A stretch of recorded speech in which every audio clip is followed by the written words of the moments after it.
ഈ അവിയലില് മുട്ട ചേർത്ത് നോക്കിയിട്ടുണ്ടോ?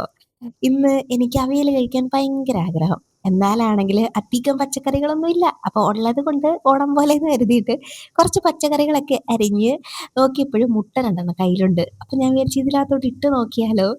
പക്ഷേങ്കില് ഇത്രയ്ക്കും പൊളി ടേസ്റ്റ് ആവുമെന്ന് ഞാൻ വിചാരിച്ചതേ ഇല്ല. അപ്പൊ സാധാരണ നമ്മൾ അവിയൽ ഉണ്ടാക്കുന്ന പോലെ പച്ചക്കറികളൊക്കെ അരിഞ്ഞ് മഞ്ഞൾപ്പൊടിയും ഉപ്പും ചേർത്ത് ഒരല്പം വെള്ളവും കൂടെ ചേർത്ത് വേവിക്കാൻ വെക്കണം. ഇനി അരപ്പിന് വേണ്ടിയിട്ട് തേങ്ങയിലേക്ക് ചെറിയ ജീരകം, കുറച്ച് 2, 3 കുഞ്ഞുള്ളിയും, 2, 3 വെളുത്തുള്ളിയിലയും ചേർത്തൊന്ന് ചതച്ചെടുക്കണം ഇതുപോലെ.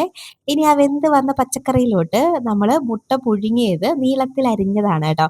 അതുപോലെ അരിഞ്ഞ് അങ്ങോട്ട് ചേർത്ത് കൊടുക്കുന്നുണ്ട്. അതുപോലെ നമ്മുടെ അരപ്പുണ്ടല്ലോ അതും കൂടെ ചേർത്ത് ഒന്നും കൂടെ നല്ലപോലെ ഒന്ന് ഇളക്കി യോജിപ്പിക്കണേ. ഒരുപാട് ബലം കൊടുക്കണ്ട. ഇതുപോലെ ഒന്ന് ഇളക്കിയിട്ട് വീണ്ടും ഇതൊന്ന് അടച്ചു വെക്കണം. കുറച്ച് സമയത്തേക്കിന് ആ ഒരു മസാല ആ മസാലയല്ല അരപ്പൊക്കെ എല്ലാ ഭാഗത്തേക്കും നല്ലപോലെ ഒന്ന് പിടിക്കാൻ വേണ്ടി ജസ്റ്റ് ഒന്ന് അടച്ചു വെക്കുക. 1 മിനിറ്റ് കുക്ക് ചെയ്തെടുക്കുക. അപ്പോഴത്തേനും ദാണ്ടെ ഇതുപോലെ കിട്ടുന്ന നല്ല അടിപൊളി അവിയൽ ഇവിടെ റെഡി ആയിട്ടുണ്ട്.